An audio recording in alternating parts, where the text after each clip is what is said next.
خواتین و حضرات، اب سے چند لمحوں کے بعد وزیر اعظم اسلامی جمہوریہ پاکستان جناب عمران خان قوم سے خطاب فرمائیں گے۔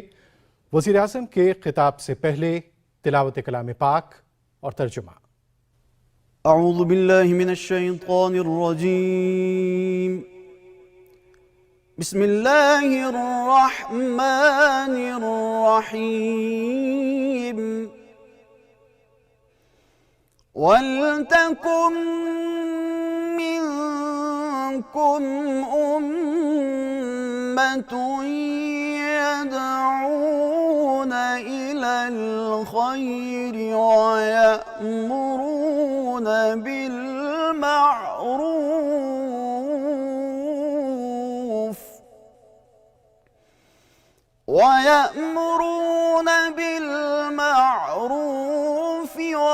وينهون عن المنكر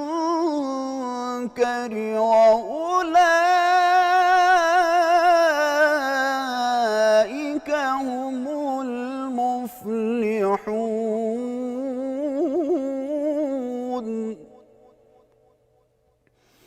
ولا تكونوا كالذين تفرقوا واختلفوا من بعد ما جاءهم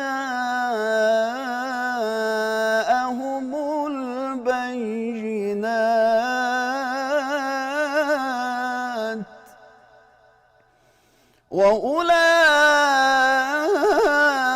وأولئك لهم عذاب عظیم۔ صدق اللہ العظیم۔ ارشاد باری تعالیٰ ہے، اور تم میں ایک جماعت ایسی ہونی چاہیے جو لوگوں کو نیکی کی طرف بلائے اور اچھے کام کرنے کا حکم دے اور برے کاموں سے منع کرے، اور یہی لوگ ہیں جو نجات پانے والے ہیں۔ ان لوگوں کی طرح نہ ہونا جو اختلافات میں پڑ گئے اور واضح احکامات آنے کے بعد ایک دوسرے سے اختلاف کرنے لگے، اور یہی وہ لوگ ہیں جن کو قیامت کے دن بڑا عذاب ہوگا۔ سچ کا رب ذوالجلال نے جو بڑی عظمت والا ہے۔ وآخر دعوانا ان الحمدللہ رب العالمین۔ خواتین و حضرات، وزیر اعظم اسلامی جمہوریہ پاکستان۔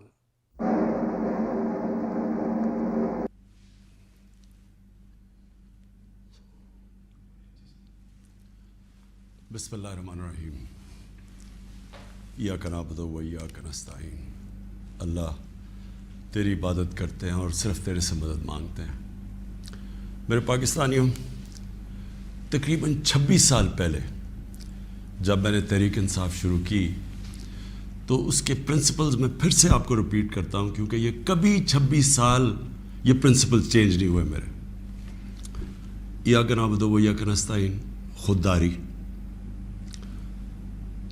تحریک کا نام انصاف، اور پھر فلاحی ریاست اور انسانیت۔ یہ 3 پرنسپلز تھے جو جب سے میں نے یہ پارٹی شروع کی ان 3 پرنسپلز پہ میں چلا ہوں۔ تو میں 2 کے اوپر آج بات کرنا چاہتا ہوں خاص طور پہ۔ ایک ہے خودداری اور دوسری انصاف۔ جو سپریم کورٹ کا فیصلہ آیا، مایوسی ہوئی مجھے، لیکن میں یہ واضح کر دوں کہ سپریم کورٹ اور پاکستان کی عدلیہ کی میں عزت کرتا ہوں۔ میں نے ایک ہی دفعہ جیل گزاری ہے، اور وہ آزاد عدلیہ کی تحریک کے اندر میں جیل میں گیا، کیونکہ یہ میرا ایمان ہے کہ جب تک ایک ملک کے اندر انصاف نہیں ہوتا، کوئی بھی مہذب معاشرہ اس کی بنیاد انصاف پہ ہوتی ہے، اور جو انصاف کے گارڈین ہوتے ہیں وہ آپ کی عدلیہ ہوتی ہے۔ تو میں یہ کہتے ہوئے مجھے افسوس ہوا، اور افسوس کیوں ہوا میں یہ اپنی قوم کے سامنے واضح کر دوں۔ جو بھی عدلیہ کا فیصلہ ہم ایکسیپٹ کرتے ہیں، افسوس اس لیے ہوا کہ جو ڈپٹی اسپیکر نے جو اسمبلی پروگ کی تھی، اس کی وجہ کیا تھی؟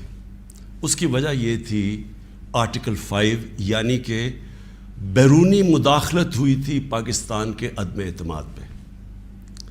تو میں یہ چاہتا تھا کہ سپریم کورٹ کم از کم اس کو دیکھتا تو صحیح. یہ بڑا سیریس الزام ہے کہ ایک باہر سے ملک آپ کے اندر ایک پوری سازش کر کے ایک گورنمنٹ کو اس کے خلاف سازش کر کے اس کو گراتا ہے. تو اس کے یہ اتنا سیریس ایلیگیشن تھی کہ میں چاہتا تھا کہ اس کی کوئی پروب ہو. کم از کم سپریم کورٹ وہ جو مراسلہ ہے, جو ڈاکیومنٹ ہے, کم از کم اس کو بلا کے دیکھ تو لیتا کہ کیا یہ جو ہم کہہ رہے ہیں کہ یہ اتنی بڑی سازش ہے اور رجیم چینج کی کوشش ہے, کیا ہم سچ بول رہے ہیں یا نہیں بول رہے ہیں.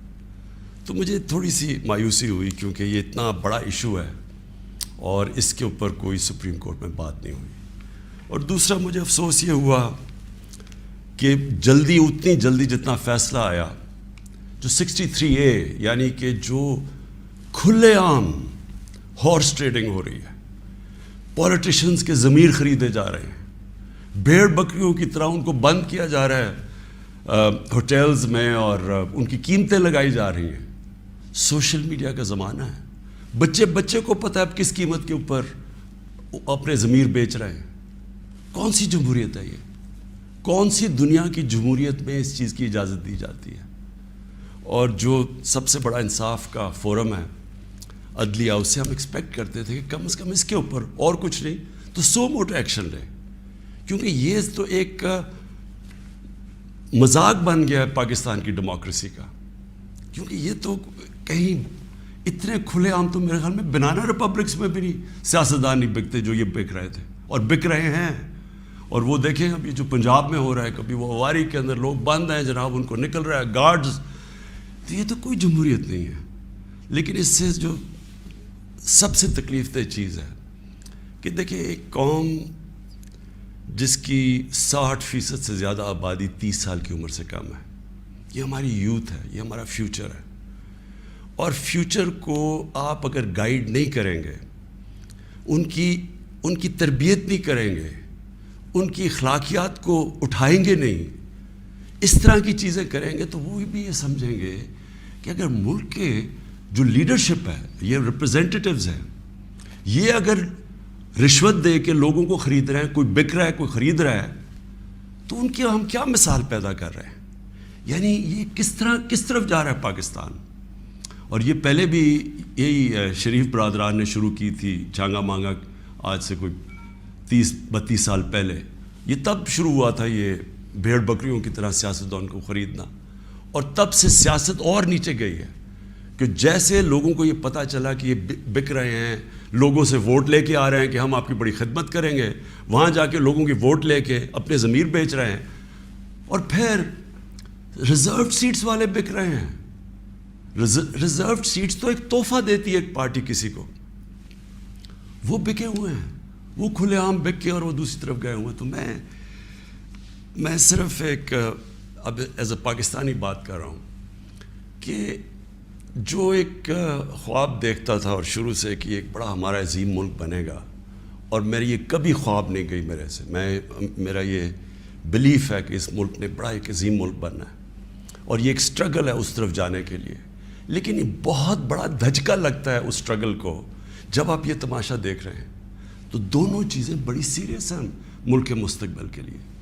تو میں صرف میری مایوسی یہاں تک ہے, ہم نے عدلیہ کا فیصلہ تسلیم کیا, لیکن میں اس میں ضرور مایوس ہوں کہ اوپنلی جب یہ چیزیں ہو رہی ہیں پاکستان میں, اس کے لیے کوئی سیریسنس نہیں ہے.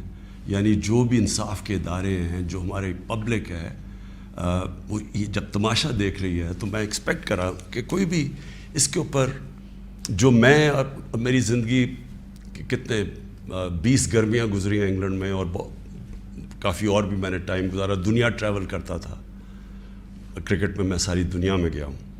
میں نے کبھی اس طرح کی چیز کسی بھی ویسٹرن ڈیموکریسی کے اندر نہیں دیکھی, کبھی سنا بھی نہیں ہے. نہ کوئی سوچ سکتا کسی کو خریدنے کا, نہ کوئی اپنے آپ کو اپنا ضمیر بیچنے کا سوچ سکتا ہے, کیونکہ معاشرہ اس کے خلاف کھڑا ہو جاتا ہے. جو میں نے اپنے لوگوں کو امر بالمعروف پہ بلایا تھا, یہاں اسلام آباد میں، وہ اس لیے بلایا تھا کہ میں نے اپنی قوم کو یہ بتا رہا تھا یہ آپ کی ذمہ داری ہے کہ جب آپ ایسی چیز دیکھتے ہیں، اگر آپ بدی کو کچھ نہیں کرتے، روکتے نہیں ہیں، وہ پھیل جاتی ہے معاشرے میں. وہاں جو میں نے دیکھا ہوا ہے ان معاشروں کے اندر جو مسلمان بھی نہیں ہیں، آپ یقین کریں جس طرح وہ امر بالمعروف پہ کھڑے ہوتے ہیں، میں تو کسی مسلمان معاشرے کو بھی اس طرح نہیں کھڑے ہوتے دیکھا. آپ ہمارے بیرون ملک پاکستانی ہیں، کبھی ان سے پوچھیں تو صحیح کہ کس طرح وہ معاشرے اچھائی کے ساتھ کھڑے ہوتے ہیں، بدی کے خلاف ہوتے ہیں، حق کے اوپر کھڑے ہوتے ہیں، باطل کے خلاف کھڑا ہو جاتے ہیں، قوم کھڑی ہو جاتی ہے. جب برطانیہ میں 20 لاکھ لوگوں کے ساتھ میں نے بھی مارچ کی آج سے 20 سال پہلے عراق وار کے خلاف، تو برطانیہ کو فائدہ ہو رہا تھا عراق وار سے، وہ تیل کی جنگ تھی، لیکن لوگوں نے نکلے، انہوں نے کہا آپ بڑا غلط کر رہے ہیں، آپ جھوٹ بول رہے ہیں، تو قوم نکلی. یہ زندہ قوم کی نشانی ہے. تو میری آج اپنی قوم سے بھی یہ ہے کہ وہ، اور میں آپ کو بعد میں اس کے اوپر بھی آؤں گا جب میں اپنی تقریر ختم کروں گا کہ آگے ہم نے کرنا کیا ہے، لیکن میں اپنی قوم کو بھی کہتا ہوں کہ اگر آپ اس طرح کی چیز کہ ایک باہر سے سازش ہو کے گورنمنٹ گر رہی ہے اور وہ پلان کر کے پورا ایک پلاٹ ہے جس کے اوپر میں ابھی بعد میں بتاتا ہوں، تو یہ آپ نے اپنے آپ کو بچانا ہے. جو اپنے بچوں کا مستقبل بچانا چاہتا ہے اس ملک میں، آپ اگر اس کے خلاف نہیں کھڑے ہوں گے، کسی نے اور آ کے آپ کو نہیں بچانا. قوم کھڑی ہوتی ہے اس کے اوپر، یہ بدی کے خلاف. اب میں آتا ہوں جی، یہ جو مراسلہ ہے یہ کیا ہے. پہلے تو یہ سمجھیں اس کو ایک سائفر ایک ہوتا ہے. سائفر کا مطلب کیا ہے؟ سائفر یہ ہوتا ہے کہ ہماری جو ایمبسیز ہوتی ہیں باہر، وہ فورن آفس کو ایک کوڈڈ میسج میں سیکرٹ میسیجنگ کرتی ہیں کہ جو بھی ان کی انٹریکشن دوسرے ملکوں میں ہو رہا ہوتا ہے. وکی لیکس کا آپ کو سنا ہوگا چند سال پہلے، وہ کیا تھا؟ وہ یہی تھا کہ امریکن ایمبسیز جو اپنے سیکرٹ ڈاکیومنٹس بھیج رہی تھی، وہ کسی نے ان کو ایکسپوز کر کے وہ پبلک میں آ گئی، وہ وکی لیکس تھی. تو اسی طرح جو آپ کا یہ جو سائفر میسج آتی ہے، یہ ٹاپ سیکرٹ ہوتی ہے. کیوں نہیں میں وہ کاغذ پبلک میں دے سکتا؟ کیوں نہیں میں میڈیا کو دے سکتا؟ کیونکہ اس کے اوپر کوڈ ہوتی ہے، اور اگر ہم وہ سائفر پبلش کر دیں تو باہر کی دنیا کو پتہ چل جائے گا کہ پاکستان کی کوڈ کیا ہے، لہٰذا ہماری جتنی بھی سیکرٹ انفارمیشن ہے وہ ساری ایکسپوز ہو جائے گی. اس لیے میں یہ پبلک کو نہیں دے سکتا. لیکن آپ یقین کریں کہ میں اتنا میرا دل ہے کہ پبلک یہ خود اپنی آنکھوں سے دیکھے کہ یہ کیا تھا. اب میں آپ کو بتاتا ہوں یہ ہوا کیا. ہوا یہ کہ ہمارا امریکہ میں جو امبیسڈر تھا اس کی ایک ملاقات ہوئی امریکن آفیشل کے ساتھ. اب امریکن آفیشل جو تھا اس کی بس صرف میں تھوڑی سی بات آپ کو بتاتا ہوں کہ اس نے کہا کیا. اس نے پہلے کہا کہ جی عمران خان کو روس نہیں جانا چاہیے تھا. وہ بڑا اس نے کوشش کی امبیسڈر نے بتانے کے لیے کہ اس کی وجوہات، ایک کنسنسس تھا، پہلے سے پلان بنا ہوا تھا، لیکن اس نے کہا نہیں، یہ صرف عمران خان نے فیصلہ کیا. پھر وہ جو کہتا، اور میں یہ چاہتا ہوں آپ قوم ذرا غور سے میری بات سنیں کہ اس نے کہا کیا. اس نے کہا کہ اگر آپ عمران خان کو یہ، اور اس نے کہا ابھی عدم اعتماد درج نہیں ہوا تھا پاکستان میں، اس سے پہلے یہ کہہ رہا ہے، یعنی اسے پتہ تھا کہ عدم اعتماد آنے والی ہے. کہتا کہ اگر عمران خان اس میں سے بچ جاتا ہے عدم اعتماد سے، تو پاکستان کو بڑا مشکل یعنی کانسیکوینسز فیس کرنے پڑیں گے. تکبر دیکھیں کہ اگر عمران خان یعنی سٹنگ پرائم منسٹر اگر وہ نہیں ہٹتا اس میں سے تو پاکستان کو نقصان ہوگا. اور پھر کہتا لیکن اگر وہ ہار جاتا ہے تو پاکستان کو معاف کر دیا جائے گا. یعنی یہ بھی نہیں اس نے کہا کہ اگر وہ نہیں آتا تو جو بھی دوسرا آئے گا پہلے ہم دیکھیں گے وہ کیا کر رہا ہے پھر ہم اس کو معاف کریں گے. نہیں، اس نے کہا جو بھی آئے گا معاف کر دے گا. یعنی کہ اس کو پتا تھا کہ کس نے آنا ہے، کس نے اچکن سلوائی ہوئی ہے، کون تیاری میں بیٹھا ہوا ہے، اسے سب پتا تھا، تو اس کو معاف کر دیں گے. اب میں آج آپ کے سامنے جو میں اصل میں جو بات کرنا چاہتا ہوں وہ یہ ہے کہ دیکھیں ہم 22 کروڑ لوگ ہیں. 22 کروڑ لوگوں کے لیے کتنی توہین ہے کہ ایک حکم دے رہا ہے 22 کروڑ لوگوں کے الیکٹڈ سربراہ کو، وہ پتہ نہیں وہ کس کو حکم دے رہا ہے، کیونکہ میں تو چیف ایگزیکٹو ہوں، مجھے نہیں دے رہا، وہ کسی کو کہہ رہا ہے کہ اگر یہ آپ کا پرائم منسٹر بچ جاتا ہے تو آپ کو فیس کرنے پڑیں گے کانسیکوینسز، اور پھر کہتا ہے کہ اگر یہ ہٹ گیا تو معاف کر دیں گے ہم آپ کو۔ میں صرف آپ کو یہ کہنا چاہتا ہوں کہ میرے پاکستانیوں، اگر ہم نے اس طرح ہی زندگی گزارنی ہے تو ہم اپنے آپ سے سوال پوچھیں کہ ہم آزاد ہوئے کیوں تھے؟ ہم کیوں 23 مارچ کو سیلیبریٹ کرتے ہیں؟ ہم کیوں جناب 14 اگست کو بڑا جشن بناتے ہیں؟ اگر ہم نے اسی طرح رہنا ہے کہ باہر سے حکم آ رہا ہے کہ جی آپ نے اگر اس کو نہ ہٹایا، اور پھر ہوتا کیا کہ وہ شروع ہو جاتی ہے، ایک دم ہمارے لوگ جانے شروع ہو جاتے ہیں، ہمارے جو اپنی پارٹی کے ایک دم پتہ چلتا ہے جی، ان کو ایک دم پتہ چلا کہ وہ تو جی تحریک انصاف تو بڑی گورنمنٹ بہت ہی بری ہے جی، عمران خان کے ساری برائیاں ان کو پتہ چل جاتی ہیں، اور وہ سارے ادھر اور ان کو بند کرنا شروع کر دیتے ہیں سندھ ہاؤس میں، اور وہ سارے ایک دم سارا ڈرامہ شروع ہو جاتا ہے۔ میڈیا کے اندر بھی پیسہ چل رہا ہوتا ہے، میڈیا کی یعنی میڈیا کو بھی شرم نہیں آئی کہ ایک لوگ پارٹی کے ٹکٹ پہ الیکٹ ہو کے دوسری پارٹی میں جا رہے ہیں، سب کو پتہ ہے پیسے لے، وہ بھی اس کی سپورٹ کر رہا ہے، بڑا جشن بنایا جا رہا ہے جی اوہو گورنمنٹ گر رہی ہے، یعنی جس طرح کوئی بہت بڑا کارنامہ ہو گیا یہ۔ اور پھر ہمیں آہستہ آہستہ چیزیں پتہ چلنا شروع ہوتی ہیں۔ پتہ یہ چلتا ہے کہ ان کے ڈپلومیٹس، امریکہ کے ڈپلومیٹس ہمارے لوگوں سے مل رہے ہیں چند مہینے پہلے، میرے اپنے دو آ کے، ایک میرا کے پی کا منسٹر عاطف خان، وہ مجھے بتاتا ہے کہ ہماری شندانہ ہماری ایم این اے ہے، وہ کہتے جی ہمیں امریکن ایمبیسی میں بلا کے انہوں نے باقاعدہ کہا کہ یہ عدم اعتماد آنے لگی ہے عمران خان کے اوپر، اور ان سے بڑی لمبی، یعنی چند مہینے پہلے ان کو پتہ تھا کہ آ رہی ہے عدم اعتماد۔ تو آہستہ آہستہ پتہ چلا کہ یہ تو پورا پلان بنا ہوا تھا، تو یہ پوری اسکرپٹ چل رہی تھی یہاں۔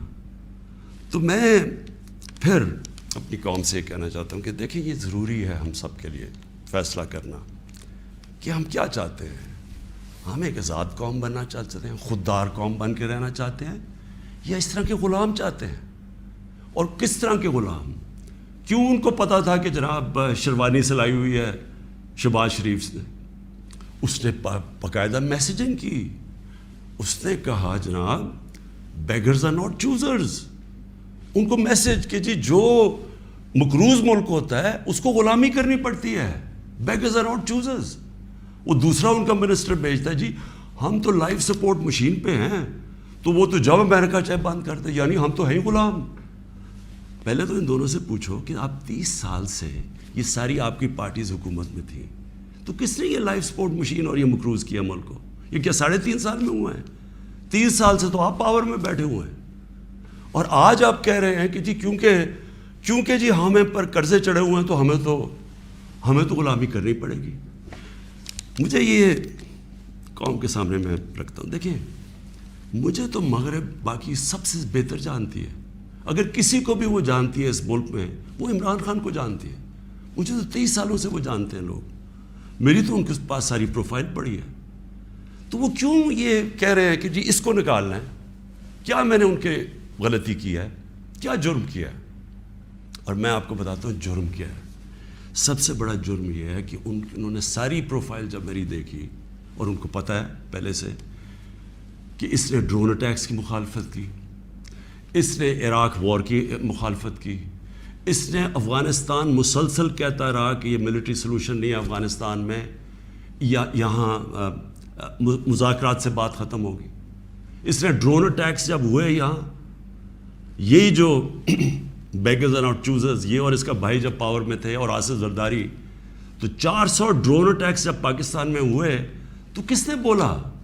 کس نے مظاہرے کیے؟ کس نے دھرنے دیے؟ عمران خان نے دیے۔ تو ان کو سب پتہ تھا، ان کو یہ پتہ ہے کہ عمران خان نہ اس کی کوئی چوری کے پیسے باہر پڑے ہیں، نہ اس کی کوئی جائیداد باہر پڑی ہے، نہ اس کے کوئی باہر بینک اکاؤنٹس ہیں، یعنی کہ وہ کنٹرول نہیں ہو سکتا، تو لہٰذا یہ اس کا قصور ہے کہ کیونکہ وہ ہمارا پتلا نہیں بن سکتا، اس لیے اس کو ہٹانا بڑا ضروری ہے۔ اور یہ سارا کچھ جو ڈرامہ ہو رہا ہے یہ صرف ایک آدمی کو ہٹانے کے لیے ہو رہا ہے. تو ان کی کیا ان کو خاصیت پسند ہے؟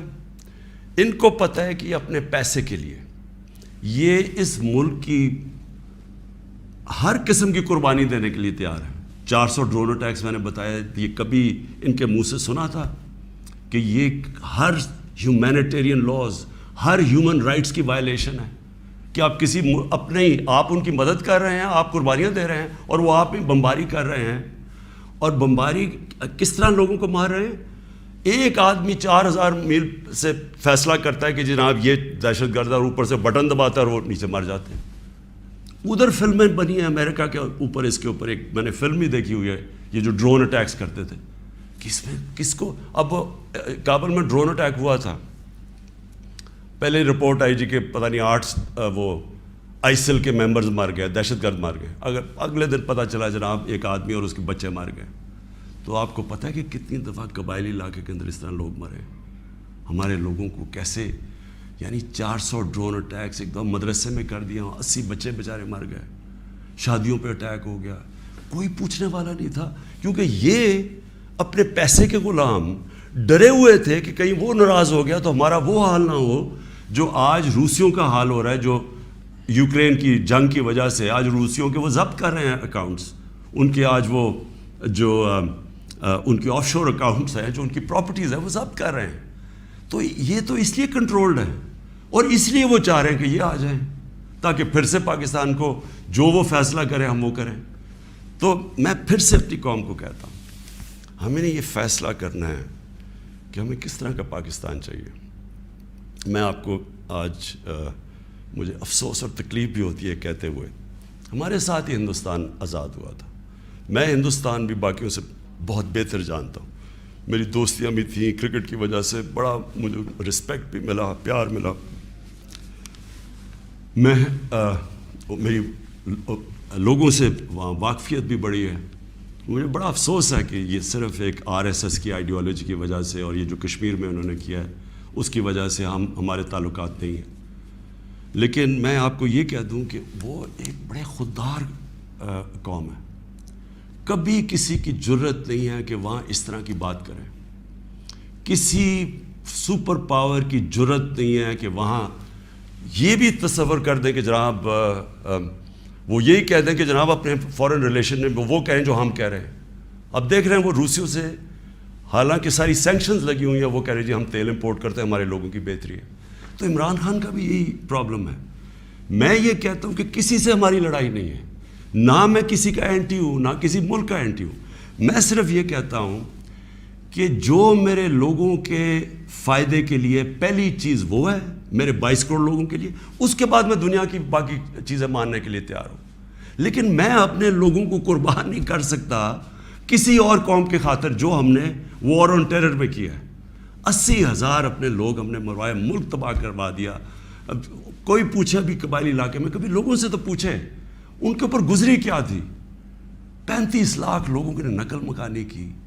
کبھی کسی نے اسیس کیا کہ وہ ساری جنگ میں ہم جو گئے ہیں, کبھی کوئی کمیشن بیٹھی ہے وہ یہ بتایا کہ ہمیں ملا کیا ہے؟ میں آپ کو بتاتا ہوں, ہمارے یہاں جو صاحب اقتدار ہیں وہ ڈالرز کے لیے میں آپ کو کہہ رہا ہوں ہمیں جنگوں کے اندر پھنسا دیتے ہیں. ہم جب سوویت یونین کے خلاف جو ہم فرنٹ لائن اسٹیٹ بن گئے تھے, اگر ہم ڈالر امریکہ سے ایڈ لیے بغیر کرتے تو وہ بہت اچھی چیز تھی. ہم پھر اپنے بھائیوں کے لیے, افغانستان ان کی آزادی کے لیے ہم مدد کر رہے تھے. لیکن جب ہم کہہ رہے ہیں کہ جی یہ پینٹس ہے, ہمیں اتنے پیسے چاہیے, پیسے لے کے جب آپ کسی کے ساتھ شرکت کرتے ہیں وہ آپ کی عزت نہیں کرتے. جیسی وہ ہم افغانستان کا وہ روسی جب وہاں سے گئے 2 سال کے بعد پاکستان کے اوپر سینکشنز لگ گئی. کسی نے نہیں پرواہ کی کہ ہم نے کتنی قربانی دی. 5 لاکھ ریفیوجی 5 ملین 50 لاکھ پاکستان میں ریفیوجیز تھے. کلیشنکوف, سیکٹیرین ٹیررزم, وہ سارا اس کے کسی نے نہیں اپریشیٹ کیا کہ جی پاکستان, بلکہ انہوں نے سینکشنز لگا دی کیونکہ وہ ہم تو پیسے دے رہے ہیں, اس لیے کوئی پرواہ. وہ پھر 9/11 آیا, پھر ہم ان کے ساتھ چلے گئے اور پھر ہم نے کہا جی ہاں ہم بڑی کوئی جنگ لڑ رہے ہیں. پہلے ہم فورن آکوپیشن کے خلاف جنگ لڑ رہے تھے, اب ہم کہہ رہے ہیں کہ جو فورن آکوپیشن ہے اس کے خلاف جو لڑتا ہے وہ دہشت گرد ہے. اپنے ملک کو تو کتنی پاکستانوں کی ذلت ملی ہمیں اس میں. کبھی آپ اینالائز کریں کہ اس سے ہمیں فائدہ کیا ہوا, نقصان کیا ہوا. مجھے پتہ ہے کیا نقصان ہوا, اور مجھے پتہ ہے کہ ہمیں اس سے کوئی فائدہ بھی نہیں اور اپریشیٹ بھی نہیں ہوا ہے, بلکہ وہاں بھی ذلت اٹھانی پڑی. تو میرا پوائنٹ یہ ہے کہ اس ملک نے کبھی یہ فیصلہ کرنا ہے کہ ہماری فارن پالیسی جب تک ہمارے لوگوں کی بہتری کے لیے نہیں ہوگی, ہم نے کوئی قسم کی فارن پالیسی نہیں بنانی. کیونکہ اب ہماری 22 کروڑ لوگ ہیں, ہمیں سب سے زیادہ کوشش کرنی ہے کہ کیسے ہم نے اپنے لوگوں کو غربت سے نکالنا ہے. وہ غربت سے ہم تب نکالیں گے جب ہم کسی کانفلکٹ کا حصہ نہ بنیں, جب ہم امن میں شرکت کریں لیکن جنگ میں کسی کے ساتھ شرکت نہ کریں. اگر کوئی کہے بیسس چاہیے تو نہیں ہم بیسس دے سکتے, کیونکہ ہم پہلے مار کھا چکے ہیں اس پہ. اس لیے وہ مجھے افسوس سے کہنا پڑتا ہے کہ ان کو وہ لوگ پسند ہیں جو کہ ان کی ہر بات مانیں گے, جو کہیں گے کہ بیگرز آر ناٹ چوزرز, جو کہیں گے کہ جی پاکستان لائف سپورٹ مشین پہ تو مدد کرو. ان کو اس طرح کے لوگ چاہیے, یعنی جو پہلے سے ہی گرے ہوئے ہوں گے. وہ کہتے ہیں نا وہ طفل کیا گرے جو گھٹنوں کے بل چلے, جو گھٹنوں کے اوپر بیٹھے وہ ان کو پسند ہے. لیکن میں اپنی یوتھ سے آج کہنا چاہتا ہوں کہ دیکھیں, آپ کا مستقبل آپ کے ہاتھ میں ہے, ملک کی ساورنٹی آپ کے ہاتھ میں ہے. اپنی جمہوریت کو, اس کی حفاظت کون کرتا ہے؟ کوئی فوج نہیں کر سکتی جمہوریت کی حفاظت, کوئی باہر سے فورن پاور نہیں کر سکتی. قوم اپنی جمہوریت کی حفاظت کرتی ہے, قوم اپنی ساورنٹی کی حفاظت کرتی ہے. یہ جو ہماری ساورنٹی کے اوپر اٹیک ہوا ہے, میں آج آپ کو کہہ رہا ہوں, آج آپ اس کے اوپر سٹینڈ نہیں لیں گے, آگے سے یہ ہوا کرے گا کہ جو بھی آئے گا نا پاور میں, جو بھی آئے گا وہ پھر سب سے پہلے دیکھے گا کہ جی آپ کو کوئی سپر پاور تو ناراض نہیں ہو رہی, اور وہ پھر وہی کرے گا جو وہ چاہیں گے, کیونکہ اس کو ڈر ہوگا کہ انہوں نے 5, 10, 15 ارب روپیہ خرچ کرنا اور میری کرسی الٹا دینی ہے. اور وہ انہیں اپنی پاور بچانے کے لیے پھر وہ سارے, جس طرح یہ ہیں کہ بیگرز آر ناٹ چوزرز, اسی طرح کے لوگ آئیں گے.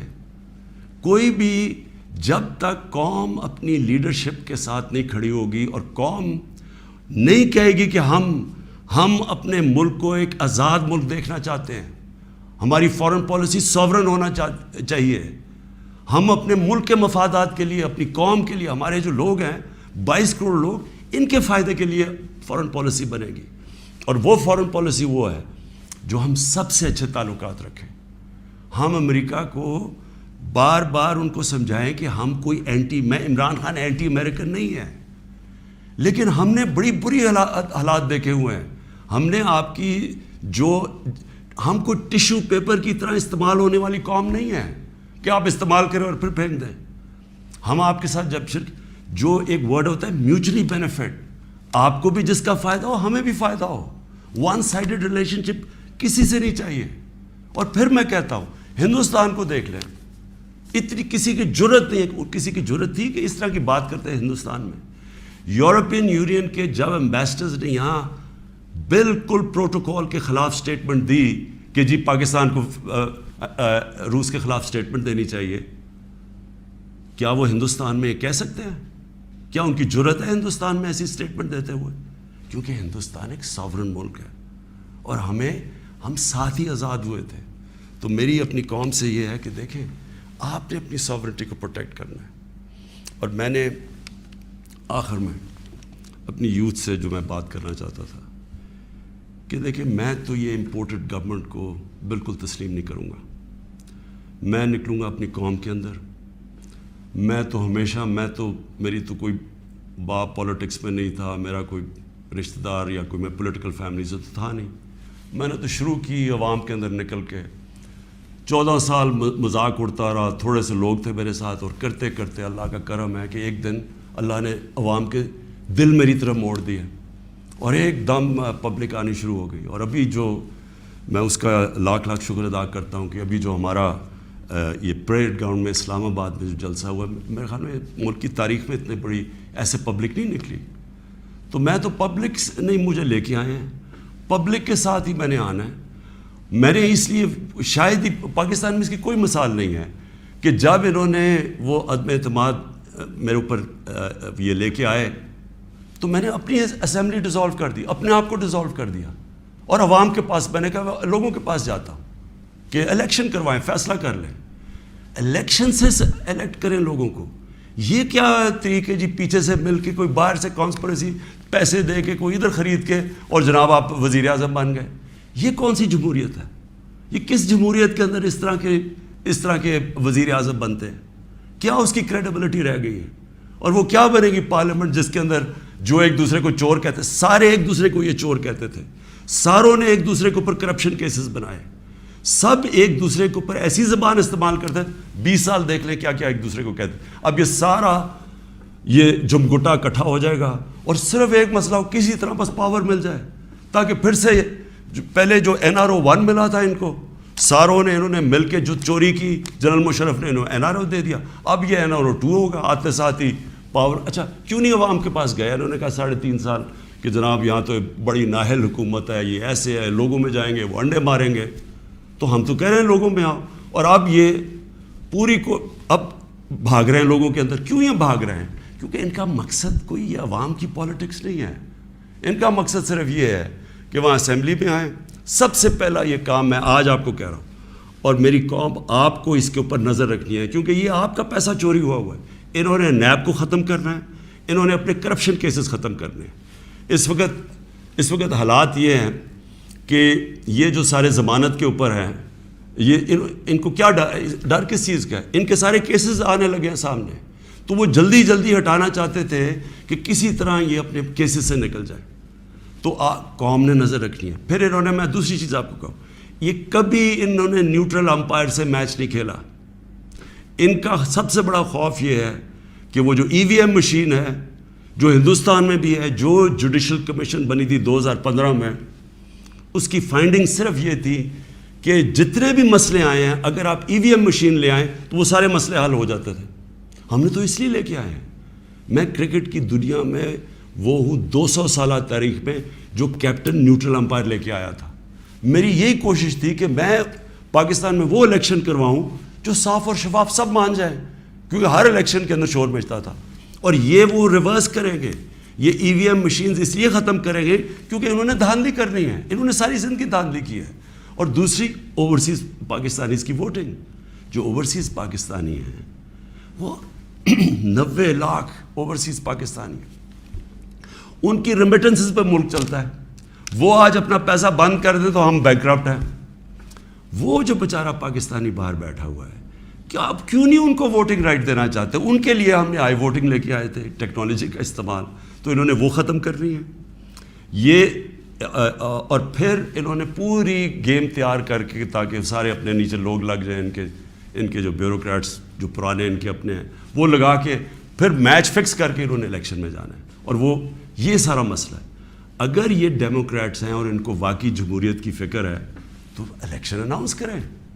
آپ کہہ رہے ہیں نا کہ اب آپ بڑے پاپولر ہیں, تو آئے الیکشن اناؤنس کریں, میدان میں آ جائے, دیکھیں پبلک کس کو ووٹ دیتی ہے.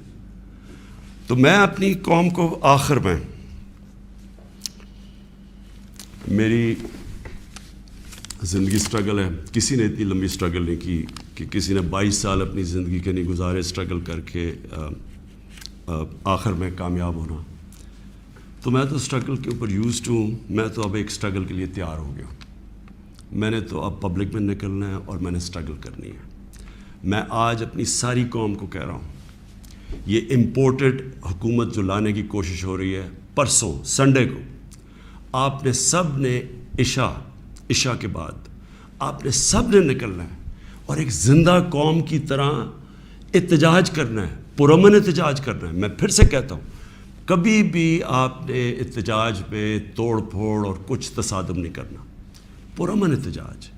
لیکن آپ نے بتانا ہے کہ دیکھیں آپ نے اپنی فیوچر کو کی حفاظت کرنی ہے, آپ نے اپنی جمہوریت, اپنی سوورنٹی کی حفاظت کرنی ہے, اپنی آزادی کی حفاظت کرنی ہے. یہ جو باہر سے امپورٹ کر کے سازش کر کے اور ضمیر خرید کے یہ ڈرامہ جو ہو رہا ہے, آپ نے اس کی پروٹیسٹ کرنا ہے. یہ آپ کا فرض ہے. ایک زندہ قوم امر بالمعروف پہ کھڑی ہوتی ہے, اس سے قوم ایک زندہ قوم کا پتہ چلتا ہے لوگوں کو. اور میں یہ بھی کہہ دوں آخر میں کہ جو تاریخ ہے وہ کبھی کسی کو معاف نہیں کرتی. کون کیا رول پلے کر رہا ہے تاریخ میں ہمیشہ یہ چیزیں سامنے آ جاتی ہیں. کون سے سپریم کورٹ کے فیصلے اچھے اور کون سے اس ملک کے لیے نقصان دہ، یہ ساری آپ تاریخ اٹھا کے دیکھ لیں، سامنے آ جاتی. تاریخ کبھی کسی کو معاف نہیں کرتی. لیکن ایک زندہ قوم ہمیشہ اپنے حقوق کے لیے کھڑی ہوتی ہے، اور ہمیشہ آپ کی سب سے بڑی کہ آپ نے یہ غلامی نہیں قبول کرنی. ایک آزاد قوم کی طرح آپ نے کھڑے ہونا ہے. ایاک نعبد و ایاک نستعین، لا الہ الا اللہ، کوئی خدا نہیں اللہ کے سوا. یہ نعروں پہ پاکستان بنا تھا. اس کے لیے قربانیاں دی تھی لوگوں نے. اس لیے قربانیاں نہیں دی تھی کہ کوئی باہر سے آ کے امپورٹڈ گورنمنٹ اوپر بٹھا دے اور ہم چپ کر کے تماشا دیکھتے رہیں. یہ اس لیے نہیں لوگوں کو، اس لیے وہ ہندوستان میں جو بیچارے مسلمانوں کے اوپر آج کل اتنے برے حالات ہیں، وہ انہوں نے بھی ووٹ دی تھی پاکستان کے لیے. انہوں نے اس لیے نہیں دی تھی کہ ہم آ کے ایک امپورٹڈ گورنمنٹ کے نیچے ہم بیٹھ جائیں اور ہم جی حضوری کریں اور ہم کہیں جی ہم تو بیگرز آر ناٹ چوزرز. اس لیے نہیں پاکستان بنا تھا. تو آپ نے وہ پاکستان کی خواب کے لیے پرسوں سب نے آپ نے نکلنا ہے، عشاء کے بعد پرامن احتجاج کرنا ہے. اور میں اب آپ کے ساتھ ہوں گا، میں آپ کے ساتھ پوری سٹرگل کروں گا. میں کسی صورت تسلیم نہیں کروں گا کہ کسی قسم کی امپورٹڈ گورنمنٹ اس ملک کے اوپر مسلط کی جائے. پاکستان پائندہ باد.